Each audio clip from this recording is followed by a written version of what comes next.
ओम शांति। विशेष रूप से आज इस आध्यात्मिक सभा में उपस्थित आप सभी आध्यात्मिक राह पर चलने वाले वीके भाई बहनें, विशेष रूप से आमंत्रित सभी मेहमान और आज के सम्मान के पात्र हमारे सभी नर्सिंग प्रोफेशन से जुड़े हुए भाई बहन। बहुत लंबा प्रोग्राम हो गया है, लेकिन फिर भी अपने दिल की भावनाएं जो विशेष आज दीदी ने प्रोग्राम रखा है उसके निमित्त आप सबके समक्ष रखना चाहूँगी। विशेष रूप से हम सभी जानते हैं डॉक्टर्स को नेक्स्ट टू गॉड कहा जाता है, या फिर सीधा हिंदी में हम कहें भगवान का रूप कहा जाता है। जब भी शारीरिक तकलीफ होती है, बीमारी होती है, किसी भी तरह की एक्सीडेंट या चोट के कारण शरीर में दर्द होता है, तो ऐसे समय पर हम डॉक्टर्स की ओर दौड़ते हैं। डॉक्टर्स अपने मेडिकल साइंस की नॉलेज को बहुत अच्छे से प्रयोग करते हुए हमारा इलाज करते हैं, लेकिन डॉक्टर्स के जो असिस्टेंट के रूप में जो हमारी सेवाएं करते हैं वो होते हैं नर्सेस। तो मैं सोच रही थी कि डॉक्टर्स को अगर नेक्स्ट टू गॉड कहा जाता है तो नर्सेस को क्या कहना चाहिए, क्या कहना चाहिए? जैसे भगवान है, वो सृष्टि का नियंता है, सृष्टि को चला रहा है, लेकिन उसको भी तो अपनी सृष्टि को चलाने के लिए अपने एंजल्स की ज़रूरत होती है। तो डॉक्टर्स को भी अपनी मेडिकल ट्रीटमेंट पूरी तरह से अच्छे तरीके से पेशेंट को देने के लिए आप सभी एंजल्स की ज़रूरत होती है। सो आप सभी भगवान के दूत हैं, एंजल्स हैं। बिल्कुल सही बात भी कह रहे थे कि आजकल ये हालत है कि हमारे अपने ही हमारी वो सेवाएं नहीं कर सकते। एक होता है अज्ञानता के कारण कि उनको नहीं पता कि किस बीमारी की ट्रीटमेंट कैसे करनी है, किस पेशेंट की सेवा किस हिसाब से करनी है। एक उसके लिए स्किल चाहिए होता है, नॉलेज चाहिए होता है, वो तो आप सबके पास है ही है, लेकिन उसके साथ जो एक मन में जो दया का भाव होता है, एक स्नेह का भाव होता है, उस आधार पर आपकी वो सेवा पेशेंट को बहुत जल्दी ठीक करती है। डॉक्टर्स की दवाइयाँ और आप सबकी जो सेवा होती है वो बहुत अच्छे से पेशेंट को उस बीमारी से बाहर निकालने में मदद करती है। मैं जब भी मिलती हूँ, हमारा कई बार नर्सिंग कॉलेजेस में जाना होता है, बुलाना में है, साधुपुर में है, तो वहाँ पर भी, और लास्ट ईयर भी हमने नर्सिंग डे पर अम्बाला में जो PHC है वहाँ पर नर्सेस को जाकर सम्मानित किया था। तो जब भी हम नर्सेस को मिलते हैं तो मैं एक प्रश्न पूछती हूँ जो आज आप सबसे भी पूछना चाहूँगी। आप में से कौन कौन है जिनकी फर्स्ट चॉइस है नर्स बनना? हाथ उठा सकते हैं। फर्स्ट चॉइस है कि जब आपने इस पढ़ाई को, इस कोर्स को चुना तो और कोई ऑप्शन नहीं था, फर्स्ट ऑप्शन यही था कि मुझे यही सेवा करनी है, यही प्रोफेशन चूज़ करना है। अच्छा, कुछ बहनें हमारी हाथ उठा रही है। बहुत बहुत सम्मान के योग्य है आप, क्योंकि देखा ही जाता है कितना ही अच्छा आज हम नर्सिंग डे के उपलक्ष्य में नर्सिंग प्रोफेशन की महिमा करें, लेकिन उसको हमेशा दुय्यम दर्जा दिया गया है।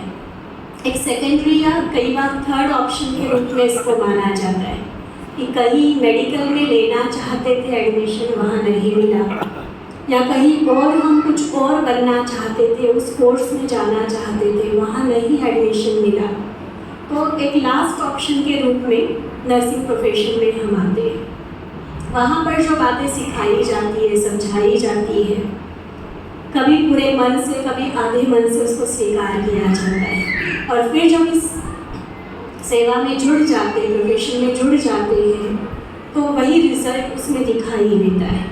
आज वैसे तो आप सबके सम्मान का दिन है, फिर भी एक आपकी बहन होने के नाते एक बात मैं ज़रूर शेयर करना चाह रही हूँ आपसे कि सच में अगर इस प्रोफेशन में रहते हम समाज को या समाज के रोगियों की सेवा करना चाहते हैं, तो थोड़ा सा एक वर्ड का अपनी मानसिकता में चेंज लाए, किसको प्रोफेशन ना कहते, जबकि मैंने भी कई बार प्रोफेशन शब्द बोला, लेकिन इसको प्रोफेशन शब्द ना बोलकर इसको हम सेवा समझें।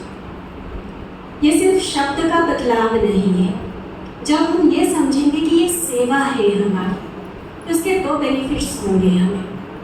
फर्स्ट, जब हम किसी कार्य को सेवा समझते हैं तो हमारा दिल उसके साथ जुड़ जाती है, और जहाँ दिल जुड़ गई वहाँ वो काम बहुत अच्छे तरीके से होता है। आपकी एफिशिएंसी बढ़ेगी, और फुल एफिशिएंसी के साथ जब आप पेशेंट्स की सेवा करेंगे तो नेचुरली उसके रिजल्ट उनकी रिकवरी में दिखाई देगी।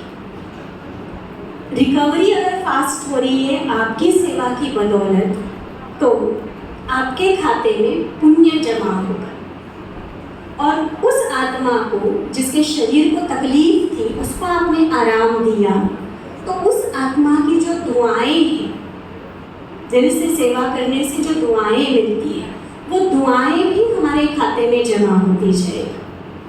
तो पुण्य का खाता और दुआओं का खाता ये हमारा बढ़ता जाएगा। और जिस व्यक्ति के खाते में दुआओं का और पुण्य का खाता है, मैं समझती हूँ कि उसके बैंक बैलेंस में चाहे कम रुपए होंगे, लेकिन वो आत्मा संतुष्ट ज़्यादा होगी। हो सकता है कि करोड़ों के बैंक बैलेंस वाले, जिनके खाते में करोड़ों अरबों रुपए हैं, वो शायद जीवन का वो सुख ना ले पाए, लेकिन जिनके कर्मों के बैंक बैलेंस में दुआओं का और पुण्य का खाता है, वो आत्मा ज़रूर जीवन में सुख के अधिकारी बनती है। क्योंकि ये परमात्मा का प्रॉमिस है कि जो व्यक्ति दूसरों को सुख देता है, सुख देने की सेवा करता है, उसको अपने दुख की चिंता करने की कोई ज़रूरत नहीं है। लेकिन कब? जब दिल से सेवा समझकर हम इसे करेंगे। आज सचमुच बहुत ही सुंदर ओकेजन पर दीदी ने यह प्रोग्राम ऑर्गेनाइज किया। भले ही हम हर वर्ष 12 मई को नर्सिंग डे के रूप में मनाते हैं, लेकिन अभी 26 तारीख को आज जो आप सभी यहाँ आए हैं, मैं दिल से आप सभी के प्रति अपना दिल का सम्मान व्यक्त करती हूँ, क्योंकि हम सभी जो भी यहाँ सभा में बैठे हैं, हम सभी मेडिकल प्रोफेशन की सेवाएं लेते रहते हैं, और इन सभी को ये जो सेवाओं में हाजिर है, चाहे वो फर्स्ट ऑप्शन था चाहे लास्ट ऑप्शन था, लेकिन आज वो सेवा में हमारी उपस्थित है। तो एक बार मैं सभा में उपस्थित आप सभी से निवेदन करना चाहूँगी, हम सभी खड़े होकर इनका अभिवादन करते हुए जोरदार तालियां बजाएंगे। आपकी सेवाएं बहुत अनमोल है हमारे लिए। आपकी सेवाएं सचमुच जिसके बिना आज के समाज जो कलयुग की दुनिया में कर्म भोग अति में जा रहा है, ऐसे में आपकी सेवाएं सचमुच मनुष्य को जीवदान देने का काम कर रही हैं। इसलिए पूरे ब्रह्मा कुमारीज परिवार की तरफ से, ब्रह्मा कुमारीज के साथ ही एसोसिएटेड मेडिकल विंग की तरफ से हम आपका सम्मान करते हैं, आपका सादर आभार व्यक्त करते हैं, और यही शुभकामना व्यक्त करते हैं कि आप अपनी सेवाओं को सदा आगे जारी रखेंगे, और जो स्वास्थ्य सेवाएं आप दूसरों को दे रहे हैं, आज परमात्मा के दरबार में मैं आप सभी के लिए ये शुभ दुआ करती हूँ कि आप सभी का स्वास्थ्य भी ठीक रहे, ताकि औरों को भी स्वास्थ्य देने की सेवा आप बखूबी कर सके। ओम शांति। फिर से एक बार नर्सिंग डे के उपलक्ष्य में आप सभी को फिर से एक बार बहुत बहुत धन्यवाद। आप सभी बैठ सकते हैं अपने स्थान पर।